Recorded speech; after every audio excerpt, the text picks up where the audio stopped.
तो जैसा कि पिछले एपिसोड में हमने देखा था, लीलू अपना यहाँ से निकल तो जाता है, लेकिन इस दौरान हमें एक बंदे को दिखाया जाता है, मतलब एक बंदी को दिखाया जाता है जो कि एकदम ली लिंगजिंग की तरह दिख रहा था और एक लेक के पास खड़ा था बीच में एकदम और हंस रहा था। अब आगे तो फिलहाल लीलू भागते भागते अपनी टीम के साथ मतलब आगे बढ़ते बढ़ते एक जगह पे पहुंचता है जहाँ पर बहुत सारे लोग पहले से पड़े हुए हैं। आराम से 20,000 लोग तो होंगे, ज़्यादा ही थे मतलब। और जब ये लीलू को नोटिस करते हैं ना और ग्रीन इधर बैनर को, तो फाइनली थोड़े से खुश हो जाते हैं क्योंकि ये कोई और नहीं, क्योंकि 3 लोग इसमें से आगे आते हैं, ली फेंगी, ली जिंगटाओ और डेंग फेंगजियन। और फेंगी सबसे पहले बोलती है, यार तुम बहुत स्लो हो लीलू, आधे दिन से हम तुम्हारा वेट कर रहे थे, थोड़ा और लेट करते तो हमें पीछे आना पड़ता तुम्हें देखने के लिए कहीं कुछ हो तो नहीं गया। ये चैन की सांस लेती है। अब लीलू स्माइल करता है कि आप लोगों के बीच में कुछ वैसा मिला नहीं। जिंगटाओ एक्सप्लेन करता है कि नहीं, कुछ भी नहीं, छोटे मोटे एवल के रिचर्स मिले थे, मतलब डिजास्टर लेवल या उसके लो इरोडिंग क्लास जो भी बोल लो यार मतलब, और हम इजिली आ गए। और लीलू एक्सप्लेन करता है, फिर मैं जाओ जिंगी से मिल गया था। तो ये सुनकर के फेंगी का एक्सप्रेशन बता कि तुम ठीक तो हो, चोट तो कहीं नहीं लगी, टीम को कुछ तो नहीं हुआ, क्योंकि इसे पता था कि जाओ तिंगियों की टीम सेकंड स्ट्रॉन्गेस्ट मानी जाती है अपने उनके हेवनली एम्परर जाओ की ब्लड लाइन में। लीलू एक्सप्लेन करता है कि मैं फाइट नहीं किया उससे। और फिर आगे जब पता था ना कि जो रास्ते में थ्रू डेविल्स मिल गए थे जिसकी वजह से हमारा बैटल नहीं हो पाया, तो ये और अवाक हो जाते हैं कि तुम बच के फिर कैसे निकले, क्योंकि डेंग फेंगजियान देखता है कि टीम को भी कुछ कैजुअलिटीज नहीं हुए थे। अगर आप ऑब्वियसली अगर ट्रू डेविल से बैटल करोगे तो इंजरी तो होनी चाहिए। अब लीलू एक्सप्लेन करता कि जाओ जिंगी मेरी मदद कर रहा, फिर मुझे धोखा देने की कोशिश किया, हर चीज़ एक्सप्लेन करता है। फेंगी भी अब ये सुनकर के हंसने लगती है कि तुम्हें फिर जाओ जिंगी को थैंक्स बोलना चाहिए। लीलू भी कहते हैं, हाँ मुझे अगर फ्यूचर में मौका मिला तो पक्का अगरबत्ती तो चलाऊंगा उसके लिए। बट डेंग फेंगजियान एकदम प्यार से बोलता है, लेकिन जाओ जिंगी मरेगा तो नहीं, वो जितना दिखता है उतना सिंपल नहीं है। लीलू कहता है, फिर ये और बेहतर है, मुझे उससे 5 वो ड्रैगन फैंग्स भी तो लेना है। बट जिंगटाओ चिंतित था कि थर्ड ब्रदर तुम थोड़ा अनलकी नहीं हो, ऐसा तुम्हें नहीं लगता? फेंगी का भी सेम कहना था, क्योंकि ट्रू डेविल्स मिलना ज़्यादा बड़ा खतरा है। और लीलू भी कहता, हाँ मुझे भी लग रहा है इत्तेफाक तो नहीं। और फिर ये एक्सप्लेन करता है कि आपको याद है ली लिंगजिंग से मैं वो वेस्टर्न रीजन में मिला था। ये बोलते हाँ वो हमसे बड़ी हैं, कजिन है हमारी, लेकिन बहुत फेमस थी मतलब पिछले जनरेशन में तो, और अब तक तो वो ड्रैगन फांग गार्जियन की टीम में होते, ड्रैगन हेड भी पहले बन चुके होते उसके पहले, तो इन्हें पता तो था कि फेंगी भी काफ़ी अच्छा मानती थी उनको। तो लीलू चीज़ एक्सप्लेन करता है कि उन्होंने बताया था कि उनके साथ क्या हुआ था। एक 100 लीटर ट्रू डेविल है यहाँ पर, जो कि टैलेंटेड लोग हैं ना, उन्हें खाना पसंद करता है, उनके सोल को जो भी बोल लो। और ये सुन करके ना ये लोग भी अवाक हो जाते हैं, इन्हें समझ में आता है कि वो क्यों लीलू के पीछे पड़ सकता है, क्योंकि लीलू भाई अपना ट्रिपल रेजोनेंस यूजर है। और फेंगजियान भी यही कहता है कि अगर वो 2 फर्स्ट ग्रेड के ट्रू डेविल्स को अपने इशारों पर नचा सकता है तो वो कितना स्ट्रांग होगा, यानी कि 100 लीटर ट्रू डेविल। और फेंगी के हिसाब से वो मैक्सिमम होगा ना तो 100 litre true devil second grade का हो सकता है, उसके ऊपर होता तो अब तक वो हंट डाउन कर दिया गया होता, लेकिन अभी तक उसे हंट डाउन नहीं किया जा सका, तो मतलब काफ़ी ज़्यादा उसका सर्वाइवल इंस्टिंक्ट स्ट्रांग होगा।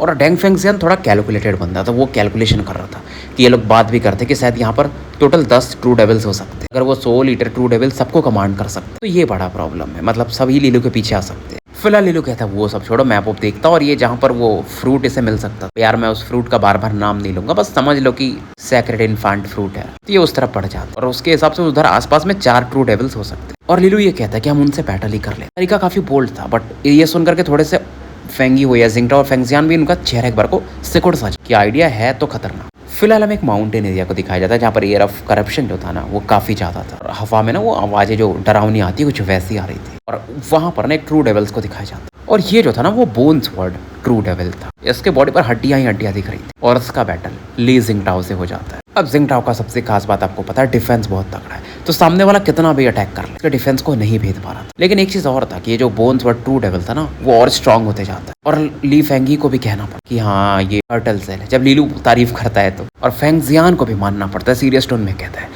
इससे हम विक्ट्री कह सकते हैं अगर इनके डिफेंस को कोई नहीं तोड़ पा रहा है। शायद ये 20 बैनर में सबसे स्ट्रॉन्गेस्ट होंगे डिफेंस के मामले में। और लीलू कहता है हमारा भी समय हो रहा है करने का, इसे हम छोड़ नहीं सकते बोन्स वर्ड ट्रू डेविल को। फेंगी और डेविन फेंगजियान हाँ में सलाते और तीनों अपने स्ट्रॉन्गेस्ट ड्यू कार्ड को एक्टिवेट करते हैं। मोनी तो था, आप समझ ही सकते। अब ये जो बोन डेविल था अब तीनों का अटैक को देखकर थोड़ा सरप्राइज होता है और एक चीख मारता है, बॉडी इसकी छोटी होने लगती है और हड्डियां और ज्यादा बड़ी होने लगती है, और धीरे धीरे ये एक 1000 मीटर के आसपास बोल सकते हो ना तलवार में बदल जाता है हड्डियों के, और उस पर इसका चेहरा दिख रहा। और फाइनली इनके अटैक की वजह से ना इसके जो तलवार थे उस पर बहुत सारे क्रैक्स आ जाते हैं, हड्डियां होती है अलग अलग, वो बिखरने लगती। बट लीलू चिल्लाता है कि एक एक हड्डी को जो भी बचे कुचे उसको भी डिस्ट्रॉय कर देते। इसकी वाइटलिटी जो होती है ना, ये डेविल्स जो ट्रू डेविल लेवल पे पहुंच जाते हैं काफ़ी स्ट्रॉन्ग होती है, और इस चीज़ के लिए चारों मतलब तैयार थे। बहुत सारी हड्डियाँ ईजिली डिस्ट्रॉय कर दी जाती और फाइनली इसे पूरी तरह से तबाह कर देते। क्योंकि लीलू का मकसद ये था ना कि जो 100 लीटर से जब ये मिले तो ज़्यादातर जो ट्रू डेविल्स हैं उसके कमांड में उन्हें ये निपटा चुका रहे। और बीते कुछ दिनों में थोड़ा समय आगे जाता है, ये 2 ट्रू डेविल्स को निपटा चुके थे और चारों की टीम एक साथ बढ़ रही थी। ये एक फायदा था, इसलिए इजिली इन्हें निपटा पा रहे थे। फिलहाल एक और जिले में पहुंचते जहाँ पर इन्हें तीसरा ट्रू डेविल मिलता है। इसका नाम था रेड आई ट्रू डेविल। ये भी फर्स्ट ग्रेड का ही था, लेकिन यहाँ पर चीजें अलग थी। यहाँ पर उसका लोकेशन तो इन्हें पता था, लेकिन वो मिलता नहीं। और लीलू को समझ में आ जाता है शायद 100 लीटर ट्रू डेविल्स को इनका इंटेंशन समझ में आ चुका है। तो उसने इसे भगा दिया होगा या बोला होगा कि वहां से निकल जाओ। और जिंगटाओ भी कहते हैं यार ये बंदा तो इंसानों के जैसा मतलब इंटेलिजेंट है। अब लीलू कहता है ठीक है, जो चौथा लोकेशन है उधर पड़ते हैं। अगर वो भी गायब रहा तो अब तो चीजें खतरनाक है। आधा दिन और निकलता और लीलू की टीम वहां पहुंच चुकी थी और यहाँ पर भी ना चौथा ट्रू डेविल नहीं था। जिंगटाओ और भी शॉक्ड हो जाता है। फेंगी भी कहती है अब क्या करना है, और लीलू कहता है टेंशन की बात नहीं, ये समझाता है सबको। वैसे भी हमें वो फ्रूट थोड़े आगे मिल ही जाए, लेकिन हमें तैयार रहना पड़ेगा। अगर कुछ भी चीजें ज्यादा खतरनाक हुई तो मिशन हम छोड़ सकते हैं। फिलहाल ये लोग इस बार जल्दी जल्दी आगे नहीं बढ़ते, एक दिन आराम से रेस्ट करते हैं, रिकवर करते हैं और दूसरे दिन चारों पैनर्स आगे मूव करते हैं। और यहाँ पर जो टेम्परेचर था ना काफी बढ़ने लगता है और ऐसी लोकेशन में कहा जाता है कि वो फ्रूट मिलता है। तो ये जो एरिया था इसे क्रिम्सन माउंटेन रेंज कहा जाता है। और यहाँ पे जो वर्ल्ड नेचुरल एनर्जी थी ना काफी ज्यादा थी, मतलब यहाँ पर करप्शन नहीं के बराबर था ऐसा कह सकते, क्योंकि जगह फुल ऑफ एनर्जी है तो करप्शन एंटर कैसे करे।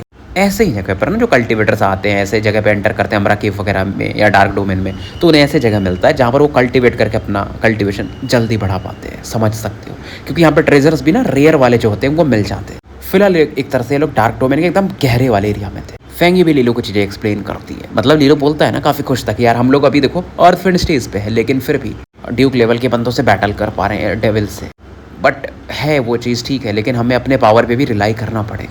लीलू भी इस बात से सहमत था और इस लोकेशन में लीलू अपना कल्टीवेशन भी, तो इसका जो कॉस्मिक स्वॉर्ड इंटेंट था, मेरी आर्ट स्वॉर्ड इंटेंट भी कहते हैं, ये 2 और बना लेता, तो टोटल इसके पास स्वॉर्ड इंटेंट 3 हो जाता। तो ये अब तैयार था कि अब हम आगे बढ़ सकते हैं क्रिम्सन फायर माउंटेन रेंज में। अब इरादा यही था कि फ्रूट लेना और यहाँ से निकलना है, फिर ज्यादा कुछ नहीं करना। अब यहाँ पर जब ये एंटर करते हैं तो फायर स्पिरिट मंकीज वगैरह भी इन्हें दिखाई देते हैं और इनके बारे में अपना फेंगी एक्सप्लेन करती है और वो भी बताती कि वो जो फ्रूट है ना वो और थोड़ा पहाड़ की गहराइयों में मिलेगा जहाँ पर 3 ज्वालामुखी भी हैं। और अभी तक सबसे बड़ी बात थी ना कि इनको कोई प्रॉब्लम नहीं आता है जर्नी में, मतलब कोई अब यहाँ पर तो डेविल मिलने वाला नहीं, मिल सकते बट मिला नहीं, तो आराम से निकल रहे थे इसलिए, लेकिन चौकन्ने भी थे। और बड़ी बात एक चीज़ और थी ना कि वो एम्परर जाओ की फैमिली वाले बंदे भी अभी तक इनसे मिले नहीं थे। और लीलू इस दौरान कुछ तो फील कर, फेंगी, जिंगटाओ और डेंग फेंगजियान इसके रिएक्शन को देख करके रुक जाते कि क्या बात है। लीलू बोलता है कुछ तो गड़बड़ है। वो फीलिंग आ रही थी इसके अंदर में जो वुड रेजोनेंस था ना उसके थ्रू, क्योंकि देखो वुड रेजोनेंस है इसके पास और जंगल के एरिया में है तो सेंसिटिव तो हो गए आप, कुछ भी थोड़ा भी हलचल होगा तो आपको पता चल जाएगा। और लीलू अपना पावर को रिलीज करता है वुड रेजोनेंट को, और जैसे पावर फैलता है ना तो उसके थ्रू ना फेंगी और बाकी लोग भी ना वो छोटे छोटे मोतियों के साथ हवा की बूंदे देख पा रहे हैं आगे में, जिसमें से स्मेल काफी गंदा आ रहा था, मतलब काफी गहरा ये चाल। और इससे तो ट्रू डेविल सेट नहीं कर, तो इसके पीछे एक ही टीम हो सकती। और लीलू देखता और चिल्लाता जाओ जिंगी, अब अपना पिछवाड़ा लेके बाहर भी आ जाओ। अब जंगल में आप चिल्लाओगे तो आवाज गूंजता भी है ना, पहाड़ी क्षेत्र में होता है, फिर हमें पैर के चलने की आवाज आती। 4 लोग सामने आते, एक उनमें से जाओ जिंगी होता और वो बोलता है लीलू तुम बहुत चौकन्ने, इसके थ्रू भी मैं तुम्हें पकड़ नहीं पाया। लीलू भी स्माइल करता और कहता तुम्हारा जैसा इडियट मुझे नहीं लगा था कि 2 ट्रू डेविल्स को सर्वाइव कर जाएगा। जिंगी को और गुस्सा आता और कहता है अब ये तुम सोचो मैं मरा नहीं तो तुम अगले मरोगे। लीलू भी हंसता है, एक प्रश्न पूछ सकता और बोलने भी नहीं देता जाओ जिंगी को, फिर खुद से बोल कि वो ड्रैगन फैंक्स तो है ना तुम्हारे पास। अब जिंगी का जो ना मर्डरस इंटेंट था और बढ़ जाता और जिंगी फिर से वही डायलॉग मारता है बाहर से अब लौंडे तुम मुझे बोलोगे। और जिंगी की बॉडी ना लाइटनिंग रेजोनेंस से चमकने लगती, 4 पंख भी मानो पीछे आ जाते। इसका नेचुरल रेजोनेंस अपर 8th ग्रेड का 4 winged lightning tiger resonance. Power level लौंडे का वैसे भी फिंड फिनिशर पे था, हारमोनी में था ही, तो 1st ग्रेड के पीक पर था ड्यूक पावर में। हाथ में इसके एक तलवार आती और एक अटैक करता है ये टाइगर सोल स्लैश, और सीधा लीलू की तरफ ये अटैक पड़ रहा था। लीलू इस पर थोड़ा सा ना चौकन्ना होता है क्योंकि ये अटैक बहुत पावरफुल था। एलिफेंट ब्लेड को नहीं, पावर ऑफ हारमोनी तो यूज कर ही रहा था ये भी, लेकिन तभी ना डेंग फेंगजियान आ गया और उसकी बॉडी पर एक आर्मर चमकता है, गिल्डेड आर्मर, हाथ में एक भाला था और ये कहता है मैंने सुना था तुम्हारे बारे में जाओ जिंगी, तुम काफी खूंखार चीते के समान, तो मैं भी इस पावर को आज देखना चाहूँ। ये अपना कोई टेक्निक यूज करता है फ्लोइंग गोल्ड आर्ट, और उसके बाद दोनों का अटैक टकराते, एक का स्लैश अटैक टाइगर वाला, दूसरे वाले का भाले वाला अटैक। और जिंग्यू मानता नहीं, दोबारा से फिर एक अटैक चलाता है, लेकिन डेंग फेंगजियान का भी जो गिल्डेड आर्मर अटैक था आराम से उसे काउंटर कर रहा था। और इसे भी कहना पड़ता है कि मैंने सुना था तुम white dressed gilded armour Deng Fengjian, लेकिन आज तुम मुझे रोक नहीं पाओगे। और जिंग्यू फिर से एक अटैक मारता है और बहुत सारे अटैक चलाता है, मतलब बहुत सारे लाइट फ्यूज होने लगते हैं, एक चीते का पंजे के रूप में बदल जाते हैं 1000 फीट के। और ये टेक्निक था इसका Duke heart great tiger seal, क्योंकि जिंग्यू जानता था कि डेंग फेंगजियान कोई वीक आदमी तो नहीं है, तो ये अपना अल्टीमेट स्किल यूज कर रहा था। अब जब लीलू ये अटैक देखता है ना, ब्लेड को कस के पकड़ के बढ़ रहा था, ली फेंगी उसे रोक लेती कि डेंग फेंगजियान पे भरोसा रख, और 3 और उसके भी डिवीजन है ना जाओ जिंग्यू के, तो तुम आगे बढ़ोगे तो वो भी आएंगे। और लीलू देखता भी वो सच में तीनों देख रहे थे, बट लीलू फिर भी अपने ब्लेड को कस के पकड़ के था। फेंगजियान उस अटैक की तरफ देखता और उसके हाथों में अब ब्लेड आ चुका था, वो जो गोल्डन लाइट चमक रही थी उसके थ्रू। छोटा ही था, ज्यादा बड़ा नहीं था, डैगर बोल सकते हो आप, जैसा खल ड्रैगो इस्तेमाल करता था अगर आपने गेम ऑफ थ्रोन्स देखा हो। वो बंदा एक आया था, डेनेरिस को प्यार करता था वो, बट एक छोटे से तलवार से बैटल करता था। मैंने दिया था उसको, खैर कोई नहीं, अपन आगे बढ़ते हैं। फेंगी इस आर्ट के बारे में एक्सप्लेन करती है लीलू को कि ये गिल्डेड आर्मर का स्पिरिट ब्लेड है। इसमें अटैकिंग पावर भी और डिफेंसिव तो तुम देख चुके। डिफेंस के रूप में ये एक आर्मर में बदल जाता है और अटैक के रूप में ये एक स्पिरिट ब्लेड में बदल जाता है। मतलब काफी वर्साटाइल आर्ट था, ऐसा बोल सकते हो कि एक टेक्निक से आप दोनों काम कर पाते हो। और बड़ी बात ये थी ना कि वो चाहता तो डिफेंस कर सकता था रेंग फेंगजियान, ये जो क्लॉ अटैक आ रहा था, लेकिन वो भी ना स्पिरिट ब्लेड के थ्रू सीधा जाओ जिंग्यो के गले को हिम करके अटैक कर देता है। मैं तो इंजरी लूंगा इसके अटैक का, लेकिन तुम भी जाओ जिंग्यो, तुम भी बचोगे नहीं। और ऐसा जिंगो ने भी नहीं सोचा था अपने, और इसे भी कहना पड़ता कि ये बंदा, इसका आर्मर, ये अटैक खतरनाक है और ये कुछ टेक्निक्स अपना इस्तेमाल करता है। और एक टाइगर का रोर बाहर निकालता है, दहाड़, जो कि स्पिरिट ब्लेड से टकराने लगता है। हालांकि स्पिरिचुअल ब्लेड जो था वो वीक तो हो जाता है, बट फिर भी आगे बढ़ता है और धीरे धीरे करके स्पिरिट ब्लेड को ये काउंटर कर देता है। और फेंगी जब उस टेक्निक को देखती तो कहती है ये रॉयल इनग्रेविंग यूज कर रहा है, एक हाई लेवल का जो आपको पावर मिलता है बूस्ट करने के लिए अचानक से। ऐसा लीलू को अगर आपको याद हो तो मिला था holy grail meet, but outer divine content में उस लेवल की चीजें वो नहीं रहती है। अब इधर फेंगजियान को ये क्लॉ अटैक काउंटर करना, लीलू फिर से आगे बढ़ने वाला, बट तभी जिंगटाओ कहता है ये मुझ पर छोड़, हैंड सील्स बनाता, नेचुरल एनर्जी इकट्ठा होता फेंगजियान के आगे में, ड्रैगन फैंग्स के रूप में एक दूसरे को ऐसा बांधने लगता, ड्रैगन फैंग शील्ड ये बना देता। और जिंग्यो देखता है तो ये कहता है जिंगटाओ तुम कौन होते हैं मुझे रोकने के लिए, एक चींटी। मतलब जब ये जिंगटाओ को आगे बढ़ते हुए देखता तो इसे लगता है ये बंदा मुझे रोकेगा, क्योंकि सबको यही लगता था कि जिंगटाओ है तो डायरेक्ट ब्लड लाइन का, बट कुछ खास नहीं इसके अंदर। लेकिन खुद जब ये देखता ना इसका क्लॉ अटैक भेद ही नहीं पा रहा तो उस डिफेंस को, इसका शकल बनने लगता है और धीरे धीरे टाइगर क्लॉ अटैक गायब हो जाता है। शील्ड पर ना ऐसा हुआ था खरगोश आए थे, वैसा था। जिंग्यो को विश्वास नहीं हो रहा था, फिर ये जिंगटाओ की तरफ देखा जो कि हंस भी नहीं रहा था, और इसको अब समझ में आता कि जिंगटाओ कितना खतरनाक बंदा है। सुअर बन के बैठा था बट है तो ये असली चीता आदमी, क्योंकि जिंग्यो ने भी ना जिंगटाओ को सबसे कम में आंका था चारों में, बट अब इसे फील होता है कि सबसे बड़ा खतरा तो ये बंदा है जो कि इसके टाइगर सील को भी ब्लॉक कर दिया, क्योंकि इसके हिसाब से ये जो अटैक था इसका डेंग फेंगजियान को आराम से चोटिल कर सकता, बट ये जिंगटाओ। और फेंगी बोलती है बहुत सी चीजें ना तुम जितना सोचते हो उससे बहुत ऊपर है, तो अपने आदमियों को लो और यहाँ से निकलो, हमें तुम्हारे साथ खेलना नहीं। ये फिर से कहता है अगर लीलू अपना एक हाथ काट के मुझे दी थी तो फिर मैं चला जाऊंगा। अब फेंगी को और गुस्सा कि मैं तुम्हारे ना कुत्ते वाले शकल को ना काट देती हूँ, और सीधा ना ये गुस्से में आगे बढ़ती, एक अटैक भी करती जिससे कि जाओ जिंग्यो काउंटर कर देता। और फिर ये कहता तुम लोगों को क्या लगता है कि मैं अनप्रिपेयर्ड आया हूँ। लीलू को पहले से लग रहा था कुछ तो गड़बड़ है, ये बंदा दिमाग से थोड़ा खसकीला है, कम है बट खसकीला है, कुछ तो बात होगा ना कि भाई सेकंड स्ट्रॉन्गेस्ट है अपनी ब्लड लाइन में, हेवनली एम्परर के जाओ के फिलहाल के खानदान में। और जिंग्यो उस दौरान अपने हाथों में एक फॉर्मेशन फ्लैग दिखाता जो कि थोड़ा सा आगे जाकर के जमीन पे गड़ जाता है, और ऐसे बहुत सारे फ्लैग से इसने एक फॉर्मेशन बनाता। लीलू चिल्लाता है कि हमें निकलना पड़ेगा यहाँ से, और इनकी टीम निकलने लगती, तो धीरे धीरे पूरा एरिया एक एनर्जी बैरियर में घेरने लगा था। आप समझ ही सकते हो कि फॉर्मेशन कैसे काम करता है। और क्योंकि इनकी टीम थोड़ी दूर थी यहाँ से, ये लोग आगे थे, तो अब जैसे ही फॉर्मेशन बन रहा था तो इनका टीम्स के साथ कनेक्शन भी टूटने लगता है। फेंगजियान भी ये चीजें समझ चुका, बट लीलू कहता है कि अगर हम अपना हार्मोनी लूज करेंगे तो वो भी लूज करेंगे, क्योंकि उनकी भी टीम पीछे रह जाएगी। अब लीलू फील कर लेता कि इस डिफेंस से बाहर निकलना, फॉर्मेशन से बाहर निकलना इतना आसान नहीं, वो शांत हो जाता। हार्मोनी का पावर अभी भी थोड़ा बहुत था, लेकिन फिर भी लीलू का भी अपना पावर लेवल ग्लास फ्रेंड के काफी करीब था। और लेकिन देखता ना कि हेवनली एम्परर जाओ के जो 4 बंदे हैं जो आगे थे, मतलब जिंग्यो वगैरह को लेकर के, वो काफी शांत थे। और जाओ जिंग्यो बोलता है व्हाट्स अप, अब क्या करोगे बिना हार्मोनी के, अब तो डायरेक्ट बैटल करना पड़ेगा। बट जिंग्यो कहता है तुम लोगों को क्या लगता है कि मैं ऐसा अपने तुम्हारे पावर को बराबर करके क्या करूंगा, मैं ऐसा क्यों करूंगा। और जिंग्यो का स्ट्रेंथ तो गिर रहा था, लीलू को समझ में नहीं आता। इस दौरान जिंग्यो ने 10 टाइगर पपेट्स निकाल, इनके थ्रू हम अपने स्ट्रेंथ को बढ़ा सकते। और जाओ जिंग्यो हंस रहा था, अब उनका पावर इसके अंदर आ रहा था, जाओ जिंग्यो के अंदर उसका पावर लेवल बढ़ने लगा। और नॉर्मली इसका पावर है फिंड फिनिशर पे, उसके थ्रू जो ये पपेट्स इस्तेमाल कर रहा था हेवनली पॉल टायर पे पहुंच जाता है। ये देख करके फेंगी हो या फेंगजियान हो या जिंगटाओ ने समझ में नहीं आता, और कहीं ना कहीं इसका फायदा तो जिंग्यो को ही था कि हेवनली पॉल टायर पे है वो। और फिर ये लीलू से कहता है लीलू देखो मैं तुम्हें आखिरी बार कह रहा हूँ, अपना हाथ काट के अभी भी दे दो, मैं तुम्हें जाने दूंगा। लीलू स्माइल कर कि अब देखो यार मैं तो चाहता नहीं था, लेकिन अब तुम मुझे 5 फैंग्स तो दोगे, अब देना ही पड़ेगा। तो जिंग्यो को समझ में नहीं आता इसका कॉन्फिडेंस आ कहाँ से रहा है, काफी तेजी से लीलू की तरफ बढ़ता। जिंगटाओ चिल्लाता है कि थर्ड ब्रदर मैं इसको ब्लॉक करता हूँ, क्योंकि पावर डिफरेंस काफी ज्यादा था। लीलू अभी भी फिंड बॉडी टायर पे, फिंड फिनिशर तो पहुंचा भी नहीं, और सामने वाला हेवनली पॉल पे है। लेकिन जैसे ही ना ली जिंगटाओ आगे बढ़ता ना, तो सामने वाले के भी 3 बंदे वो भी इसे रोकने के लिए आगे बढ़ जाते। ली जिंगटाओ को रुकना पड़ता है, और बाकी 2 बंदे ली फेंगी और डेंग फेंगजियान को पकड़ लेते हैं, मतलब बैटल में उलझा देते हैं। अब जिंग्यो के पास लाल रंग का लीड था, जिसे लेकर के ये लीलू पर अटैक करता है, हाथ को फोकस करेगा, कहता है मैंने बोला था तुम्हारा हाथ लेके रहूंगा, और आज मुझे कोई रोक नहीं सकता।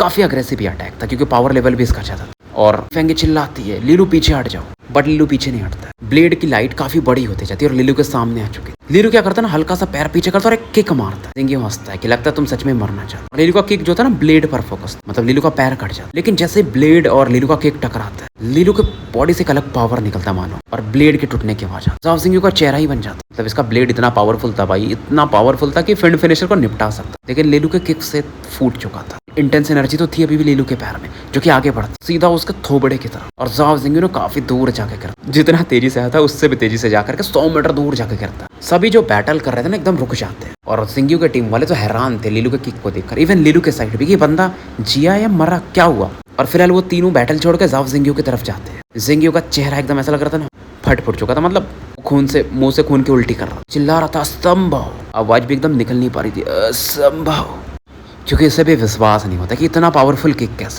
फिल्ड बॉडी टायर का बंदा इतना पावर कैसे जनरेट कर सकता है। चिल्लाता कि क्या तुम्हारा हार्मोनी गया नहीं था क्या, मतलब फिलहाल तो ये यही सोच सकता था। लीलू इधर खुश था, अपने पैर को देखता यार मजा आ गया इस लात को चला करके। जिंगी का गुस्सा और बढ़ जाता क्योंकि जिंगी को विश्वास नहीं हो रहा था कि इसने डिफेंस सेट किया था कि लीलू का पावर कट हो जाए, ऐसा कैसे हुआ। और हेवनली एम्परर जाओ की तरफ से ना एक अलग ही ऑरा फील होती है। लीलू उस तरफ देख, 100 से ज्यादा बॉडीज ना हवा में लहराते हुए दिख, और ये सभी लोग इंजर्ड थे, स्ट्रगल कर रहे थे और उनका चमड़ी ना ऐसा उधेड़ दी जा रही थी, ऐसा लग रहा था। स्किन जो बॉडी आपकी ऊपरी बॉडी की चमड़ी होती है ना, जैसा ओरोचिमारू करता है ना कि शकल आपका ले सकता है, तो चमड़ी उखाड़ लोगे तो किसी का भी शकल ले सकता। और पेड़ पर से एक बंदा दिखाई देता है जो हंसता है, जिसके बाल नहीं, और ये भी एक ट्रू डेविल था, ह्यूमन स्किन ट्रू डेविल, जिसके पीछे लीलू पड़ा हुआ, लेकिन वो अचानक से गायब हो गया था, अगर आपको याद हो तो, जो कि इनका पीछा कर रहा था कहीं ना कहीं छिप के। अब प्रॉब्लम ये भी था ना कि लोग अपना हार्मोनी खो चुके थे क्योंकि जाओ सिंह ने एक बैरियर बना दिया था, इसलिए वो 100 लोग भी कमजोर थे, क्योंकि पावर लेवल तो सबका अर्थ पे इंडिया उसके नीचे ही है ना, इंडिविजुअल लेवल पे। सिंह की और फट जाती और तुरंत एक बंदा चिल्लाता है जाओ सिंह को ब्रदर यू कह के कि इस डिफेंसिव वॉर्ड को तुरंत ब्रेक करो। जाओ सिंह तो एकदम स्तब्ध हो जाता, दिमाग काम नहीं कर रहा था एक समय के लिए। तुरंत ही कुछ हैंड साइन मूव करता और इसे डीएक्टिवेट करने में भी थोड़ा समय लगता। तब तक इसके और भी लोग निपटते जा रहे हैं। स्किन को जिंदा ऐसा लग रहा था कोई नोच ले रहा था और चीखे मार रहे थे लोग। लीलू भी अपनी टीम की तरफ चिल्लाता है कि जल्दी हमें बाहर निकलना पड़े। अपने टीम मेंबर्स को भी चौकन्ना कर देता है ताकि वो लोग खुद में हार्मोनी बना के एक दूसरे को प्रोटेक्ट कर सके। जैसे लीशी मूवी वगैरह थोड़ा बहुत तो यूज कर ही सकते हैं। और लीलू को दूसरा जिसे ढूंढ रहा था ट्रू डेविल, रेड आई ट्रू डेविल, उसके बारे में भी ध्यान आता है कि वो लोगों की आंखों के साथ खेलता है। ये जल्दी से पीछे जाते कहीं वो इनके साइड ना रहा हो। ये तो 10,000 जो इनकी टीम है, 10,000 20,000 वो आराम से मारे जाएंगे। और तभी जब ये पीछे हट रहे थे, एक बंदा इन्हें दिख भी जाता है पेड़ के ऊपर आते हुए, रेड आई ट्रू डेविल, सफेद कपड़ा और चेहरे पर अलग स्माइल। और वो क्या कर रहा था, लीलू वगैरह की तरफ डायरेक्ट नहीं आता, इनके मेंबर्स को हंट कर रहा था। चारों बैनर के ऊपर अचानक से प्रकट हो, ब्लडी लाइट ना छाने लगती है सबके ऊपर में। सबसे पहले ग्रीन इधर बैनर आके था, सावयानजी मूवी वगैरह इनका चेहरा बदलने लगा, काफी डर जाते, फोर्स को काउंटर करने की कोशिश करते, बट इनका पावर उतना काफी नहीं ब्लडी लाइट को काउंटर कर पाए। और तुरंत इनके कुछ टीम मेंबर्स जमीन पे गिरने लगा। फेंगी गुस्से में चिल्लाती मानो उसको गाली मार रही हो। और जहां से भी गुजर रहा था ना, लोगों की आंखें ऐसा बाहर निकल रही। पर तभी अचानक से ना एक ड्रैगन फैंग वाली लाइटनिंग स्पीड से आगे बढ़ता, उसी ब्लडी लाइट से टकराती, वो लाइट गायब होने लगता। और जावियंती वगैरह ना पहले अपने गर्दन को चेक करती कि गर्दन मुड़ा तो नहीं है, देखते कि हाँ ठीक है। और लोग शॉक्ड थे कि ये लाइटनिंग पावर आया कहाँ से, जो कि ट्रू डेविल के अटैक को पीछे ढील पाया, क्योंकि ये लोग तो हार्मोनी में थे नहीं। इवन फेंगी, जिंगटा और फेंगजियान भी हैरान थे। ये इसके बाद लीलू की तरफ देखते, इनसे थोड़ा पीछे था, और लीलू के हाथ में एक धनुष थे। वैसे अभी भी ना आफ्टर इफेक्ट धनुष अगर आप चलाते हो तो जो उसका रस्सी रहता है ना, उसका झंझनाहट की आवाज आ रही थी, लाइटनिंग एनर्जी उसमें चमकते हुए देखा जा सकता था। और ये हैरान थे क्योंकि इस लेवल का पावर लीलू कैसे यूज कर पाए, कैसे। बट लीलू चिल्लाता आप लोग आगे बढ़ो, ये सब छोड़ो। और लीलू का जो धनुष था ना, वो फोकस था ट्रू डेविल की तरफ। एक और तीर मारता ये ड्रैगन फैंग वाला अपना पावर। और इस समय ना ये हेवनली वुल्फ के पावर को यूज कर रहा था, सीधा सीधा बात समझो। और ट्रू डेविल का भी जो अब था ध्यान, वो लीलू पर फोकस हो जाता और कई सारे तीर मारता एक साथ ट्रू डेविल पर ही। और ट्रू डेविल्स भी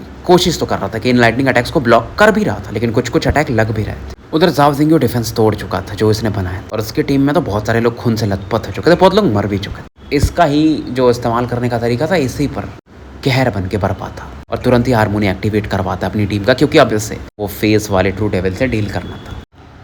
तो स्टोरी यहीं समाप्त करते हैं और मिलते हैं फिर कल एक नए एपिसोड के साथ। तब तक के लिए मैं आपका साथी एनल कमिस्ट AKA मुसाफिर विदा लेता हूँ।